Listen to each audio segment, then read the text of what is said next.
He was the front runner. Now, Francois Fillon is under pressure to quit his French presidential bid over a corruption scandal. But he is resisted even as he's losing support. So where does this display of defiance leave him and the mainstream right in France? This is Inside Story.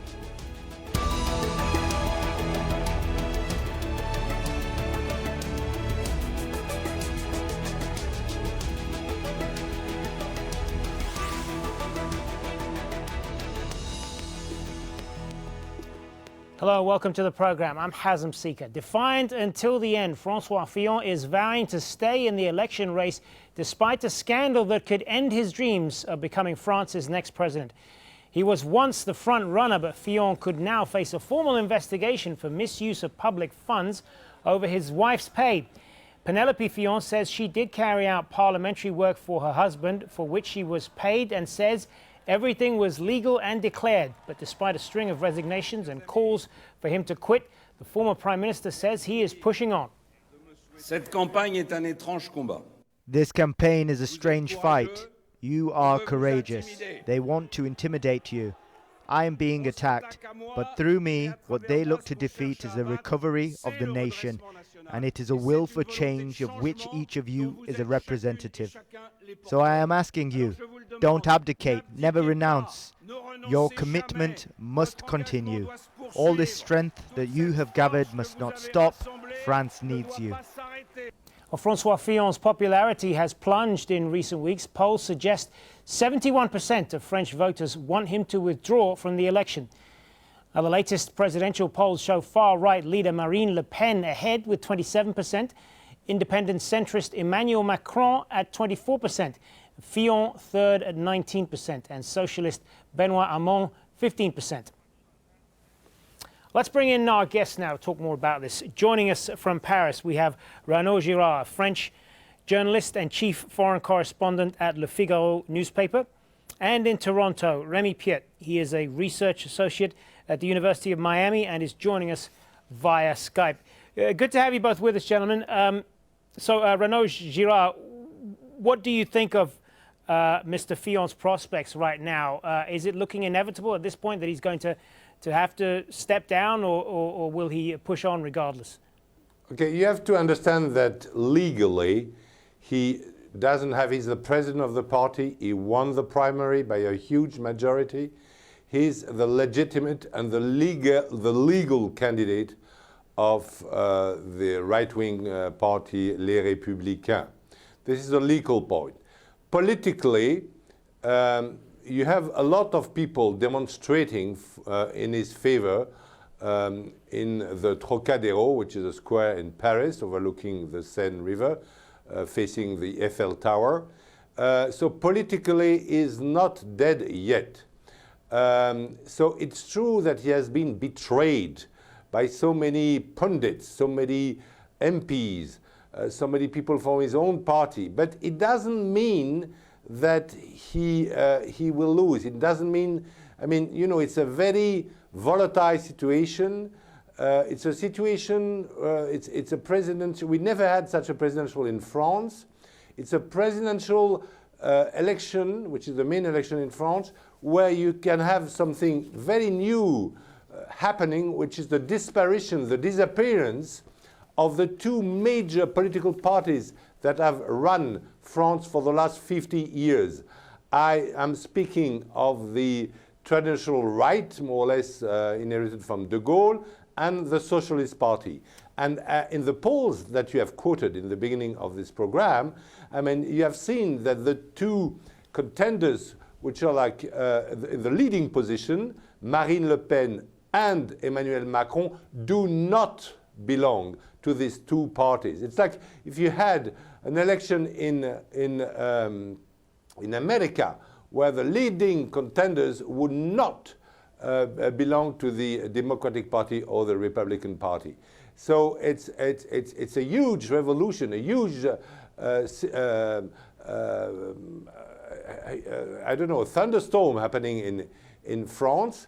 We don't know yet if Francois Fillon, he seems to be very steady, and maybe, you don't know, maybe people will say, oh, he has been attacked so much by the medias, by the politicians. after all, as you said, it was not illegal, his payments for his wife, because every MP has got money that he can use as he wants. Yeah. You said earlier he's being... we never know. Sure, I just... sorry to jump in, but you said earlier he was being betrayed by his supporters. You seem to be suggesting he doesn't deserve a lot of the flack he's getting right now. So I want to ask you, as far as this case, this particular case against him, does he have something to answer for here? He's a scapegoat, if you like. He actually his crime is very small. I mean, it's not a crime. It's not very handsome what he did, but it's not a crime at all. And other people, I mean, stole much more money. I mean, Chirac, Villepin, all these people, I mean, much more. There's no comparison. But he's a scapegoat because people say, okay, all these politicians didn't serve France well. France is in decline. It is the fault of the politicians, and they have taken for themselves a lot of money. We have, for instance, like 350 senators. Why so many when the United States have only 100 senators? And we have so many congressmen, I mean, almost 600, when the United States have only 400. So all these politicians, all the privileges of the politicians, people in France say enough is enough, and poor François Fillon is the scapegoat, yes. Remi Piet, what's your take on this? Is it better for his party that Fillon stepped down? Well, the question is not so much, I mean, for his party. I mean, obviously, when you look at different politicians or apparatchik of the Republican Party, they'd be more than happy to have Fillon step down and replaced by someone that might have more chances to win this election to save their own political seats or assembly membership. But I think the previous guest made a very good job presenting this dichotomy that exists between the legal legitimacy of Fillon, who actually won the primaries single-handedly and with large margin, and the fact that as a person, it might not be the best candidate for the Republican Party. We're going to be hearing a lot about the Trocadero meeting that is taking place today, where Fillon was hoping to get the support of a large crowd coming to Paris. Unfortunately for him, it's pouring rain right now in Paris. The attempt that he was trying to replicate the 200,000 people that came to the Trocadero during the Sarkozy campaign on the 1st of May of 2012 will show very smaller numbers of people showing up. But definitely Fillon is trying to make the claim that he has the popular support while his political party is betraying him, and he's going to be boasting the fact that 4 million people came to vote for under his name for the primary. Now the question is, I mean, is Fillon still a legitimate candidate? And legally, indeed, he didn't do anything specifically wrong because there's been this kind of embezzlement for decades in France. But we're not talking about France at the time of Chirac or Mitterrand or de Gaulle now. We're talking about modern France and population that has been facing an economic crisis for a long time, and that actually does not accept that we can be hiring our wives or our son or our son-in-law for salaries that are twice or 4 times or 6 times higher than the average salary of the common French person in the streets, and for not doing a real work, because just writing a few notes or just shaking a few hands is not considered to be a job that would deserve such a high level of salary. So here's the question here. The question is not about legally is Fillon the right candidate. He has won the primary, and he will try to boost some kind of popular support from very well organized groups inside the right party, and very similar to what Trump was doing against the Republican Party during the US elections. But on the other hand, is he legitimate to actually represent the population? How is he even going to be able to continue his campaign and be a sound president with all those allegations and all those behavior that he doesn't seem to comprehend? Let's talk a little bit with France today. Let's talk a little bit about that then. We were just showing some pictures there of that rally. There was a wide shot that showed quite a lot of people supporting him and very enthusiastic as well, it seems. If he were to prevail in this, and let's say for the sake of argument he were to win the presidency, what kind of leadership does he offer? What would a Fillon presidency look like? But right now it's really a make or break moment for Fillon. So I just want to put that to Remi first, and then I'll come to you, Ranaud. Okay, right now it's really a make or break moment for Fillon. I mean, the campaign has gathered a lot of money during the primaries, and they're throwing money at that demonstration with umbrellas and hats and trying to show, and plenty of flags trying to show the popular support. But he's getting the support right now of the very well organized members of the right wing party, those that actually have been walking the streets for years against same-sex marriage, against liberal development in the country. So those are kind of private interest on specific cause that will, no matter what, always follow Fillon. They're close to the Catholic Church. They're close to, some very wealthy part of the country. They are well aware, organized, and motivated by François Fillon. But I'm not sure that this actually will translate to the overall population. And we've seen the slide of François Fillon going from 27% to 18%. And this is really the key here, seeing that the two main political parties, and especially the Republican Party, that everybody saw that there was no way that this party will not win this election, having a candidate that has been so well elected in this primary, just gathering below 20% of votes. Ranaud Girard, what's your view on that? I mean, you see, the question is, okay, if Fillon would step down, if the one that have beaten, everybody says here that Alain Juppé would be chosen, okay? Alain Juppé was the number 2 at the primary. At the second round, he got 33%, and Juppé got 67%. But you have to know that Alain Juppé was sentenced for this fictitious, for organizing fictitious jobs in the Paris City Hall. Okay, he had a suspended 1-year jail sentence. Okay, so it will be very difficult for the right to say, okay, we push away Fillon, the embezzler, and we put Alain Juppé. Number 2, Alain Juppé is from the same kind of Emmanuel Macron. Emmanuel Macron is a young inspecteur des finances. It's kind of leading people who have served the state, in the finance ministry, leading people. So Emmanuel Macron is a young inspecteur des finances, and Juppé is an old inspecteur des finances. What kind of choice do you do? The old one, the guy who is 70 years old, or the guy who is less than 40 years old? And so I don't think the problem of the right, which is very, very strong, is I don't think they have a B plan. They have no B plan. Because, currently speaking, now that I speak to you, they are all fighting each other to be the B man, the B plan man. They're all fighting each other. So it's a party that is really divided, that has a lot of private ambitions, a party that was not able to serve France well. It is a party that inherited a great man with a great policy, which is Charles de Gaulle, but a party that has betrayed this policy many and many times, and were divided. There is a kind of, it's corrupted, if you like. It's a rotten party. And you had a hope with this Fillon that had won with a huge surprise, because were saying that he was number 4 in the polls and he would never win this primary, and suddenly he wins it with a huge margin.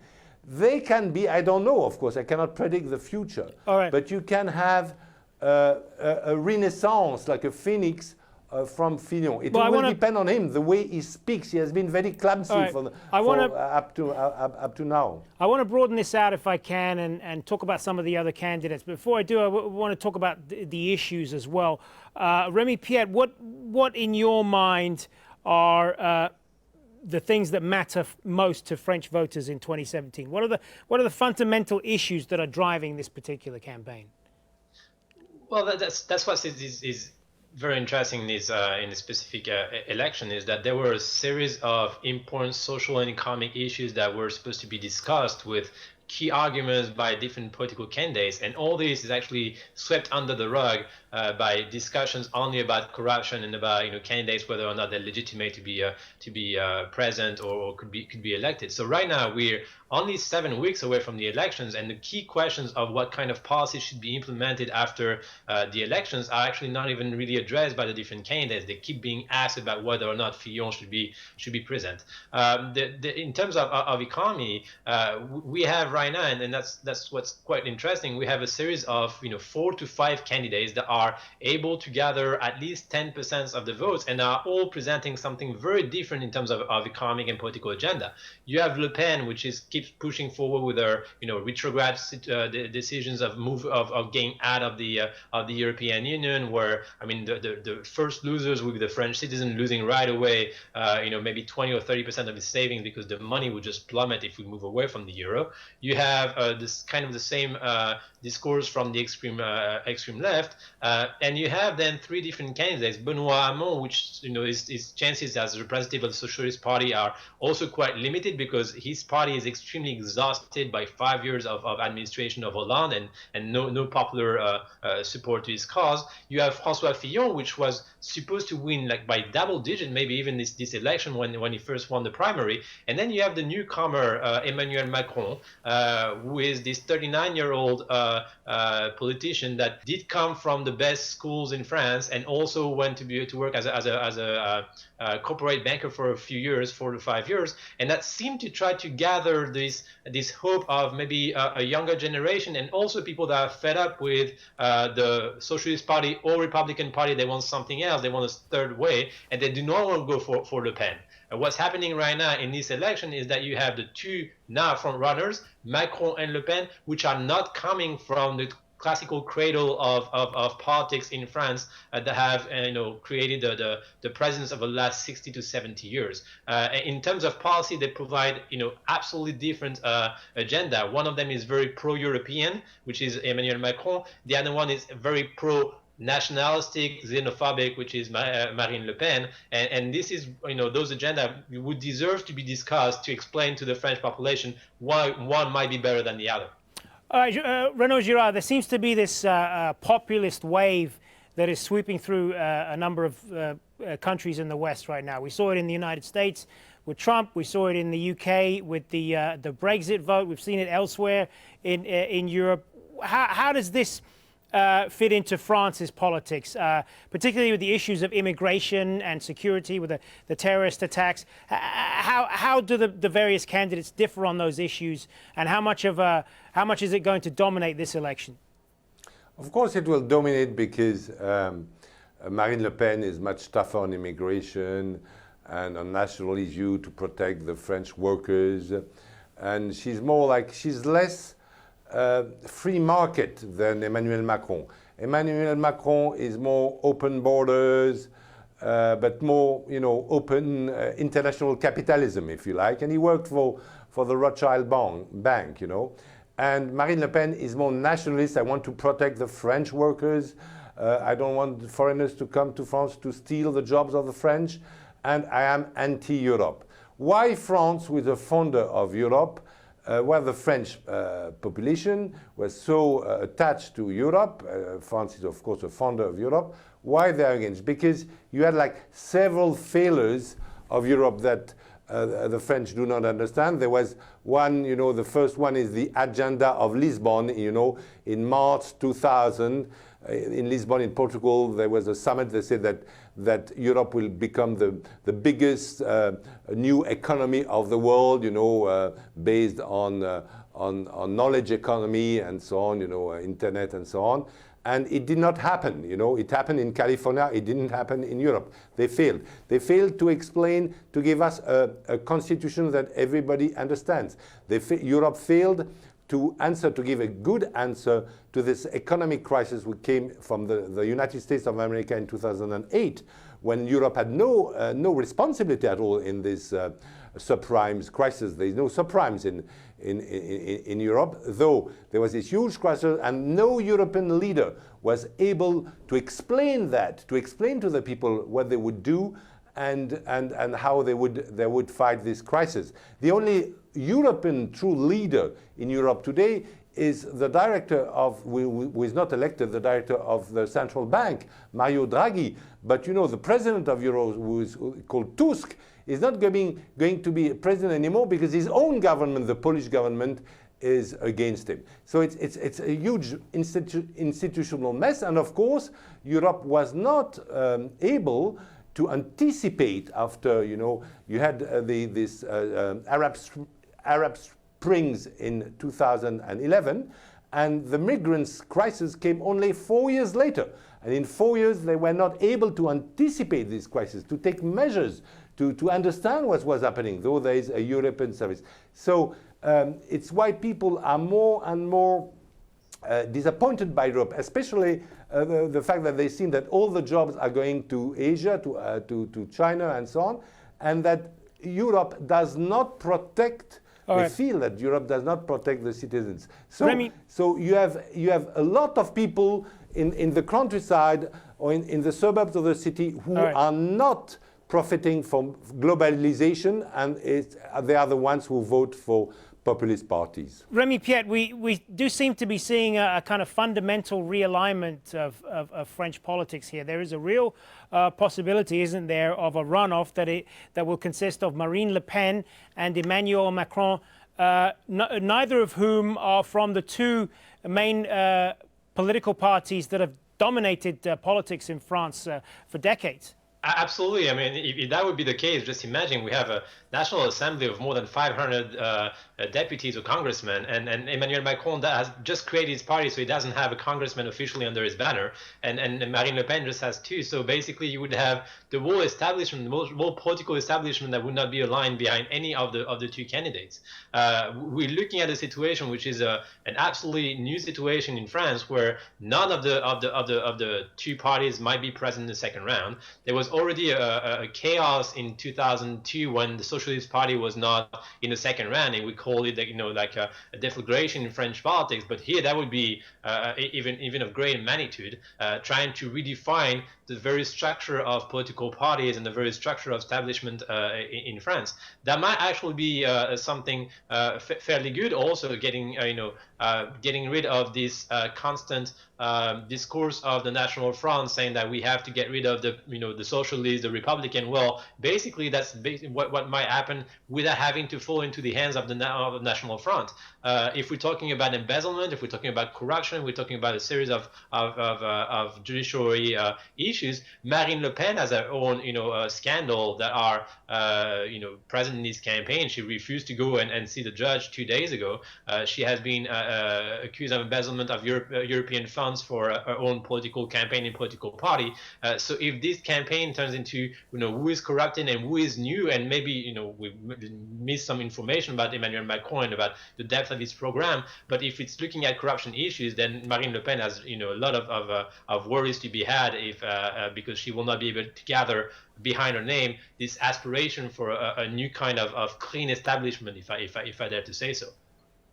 All right, Ranaud Girard, I'll give what's probably going to be the last word to you. How do you see this playing out then over the next few weeks? How do I see the future, the next future? Yes. Yes, it could be. We could see indirect the death of two parties that have led France for the last 50 or 60 years. But political parties can die. I mean, it's like in Italy there were two very powerful political parties, which were the Christian Democratic Party and the Communist Party. They are all dead. They died. So there's a risk that the two main parties in France are dying just for mismanagement, because it's true that they've been running the country, but the country has been quite badly managed for the last 40 years, since I would say the end of Giscard d'Estaing, quite badly managed. But I don't think that Marine Le Pen could win. I don't think she's able to win unless she changes her economic policy, because she's very much against euro. And of course, we have said that Macron is for Europe, for euro. And I think that people in France understand that if they lost the euro, they would be ruined. So I think that there is no chance that Marine Le Pen can be elected at the time. That is going to have to be the last word. We've got to leave it there. Thank you to both of you, Ranaud Girard and Remi Piet. Thanks very much for being on Inside Story. And thank you, as always, for watching. Remember, you can see this program again anytime by visiting our website, aljazeera.com. For further discussion, you can go to our Facebook page. That's facebook.com/AJ Inside Story. And you can also join the conversation on Twitter. Our handle there is @AJ Inside Story. For me, Hazem, Sika, and the whole team here, bye for now.